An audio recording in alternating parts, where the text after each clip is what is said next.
हे त्या विचाराचे आम्ही प्रतिनिधी आहोत. शाळेत असताना मी गांधीजींच्या जयंतीच्या निमित्तानं भाषणं केली, पण जेव्हा चळवळीत आलो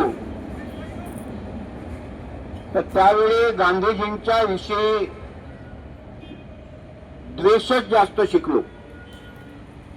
गांधीजींना जेवढ्या शिव्या देता येतील तेवढ्या शिव्या आम्ही दिल्या. कधी मार्क्सवादाचा विरोध, कधी गांधीवादाचा विरोध. मी एक आंबेडकरवादी म्हणून सांगून राहिलो.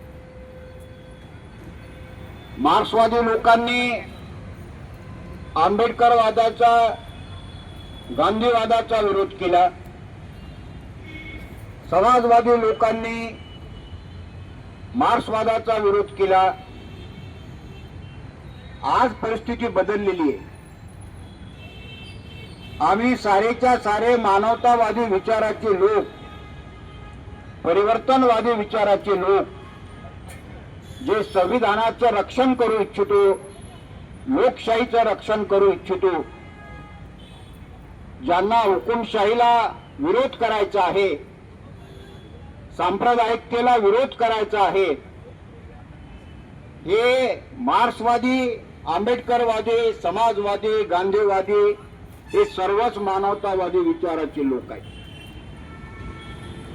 आणि म्हणून आम्ही अलग अलग राहून एकट्यानं संघर्ष करून आम्ही कोणीही यशस्वी होऊ शकत नाही. 2014 नंतरचा काळ बदललेला आहे, जुना काळ राहिलेला नाही. म्हणून परिवर्तनवादी लोकांनी आपसातले मतभेद उगाळत बसण्यापेक्षा खऱ्या शत्रूच्या विरुद्ध लढण्यासाठी आम्ही एकत्र झालो पाहिजे. आणि त्या दृष्टीनं कॉम्रेड लाटकर, मार्क्सवादी कम्युनिस्ट पार्टीचे जिल्हा सेक्रेटरी यांनी प्रस्ताव मांडला. आणि मी एक आंबेडकरवादी म्हणून, प्राध्यापक शकील अहमद यांनी एक मुसलमान म्हणून, सरदार जगजीत सिंग यांनी गांधीवादी म्हणून, शीख म्हणून, प्राध्यापक घनश्याम धाबर्डे, सुधाकरराव थूल आंबेडकरवादी बौद्ध म्हणून या तमाम लोकांनी, कॉम्रेड श्याम काळे सीपीआयचे नेते, या सगळ्या लोकांनी कॉम्रेड लाटकरांचा प्रस्ताव आम्ही मान्य केला. आणि साऱ्या विचाराचे लोक आम्ही भले कमी असू, कारण आम्ही सगळे कार्यकर्ते या ठिकाणी उपस्थित झालेलो आहोत. आणि हेच खरे प्रतिनिधी आहे. ना आम्ही कोणत्या राजकारणासाठी या ठिकाणी आलो, ना प्रसिद्धीसाठी राजकारण इथे आलो, ना भाषणबाजीसाठी या ठिकाणी आलेलो आहोत. आमचा आवाज कमी लोकांचा असेल, पण इमानदारीच्या मुळे त्या आवाजामध्ये दम आहे. आणि लोकशाहीला वाचवण्यासाठी, संविधानाला वाचवण्यासाठी, सांप्रदायिकता नष्ट करण्यासाठी, हुकुमशाही नष्ट करण्यासाठी आमचा आवाज हा बुलंद आवाज आहे. आणि याचं रूपांतर एका एल्गारमध्ये झाल्याशिवाय राहणार नाही असा आम्हाला विश्वास आहे. या निमित्तानं सर्वांची एकता कायम राहावी म्हणून प्रातिनिधिक 5-5 मिनिट आपल्याला बोलायचं आहे. जास्त बोलले तर सभा खराब होऊन जाईल. आणि सगळ्यांनाच बोलता येते, पण सगळ्यांना बोलायला लावलं तर बोलणारा एकटा उभा राहील आणि हा ऑटो उभा राहील.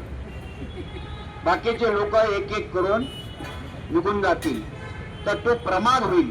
तर तोही होता कामा नये.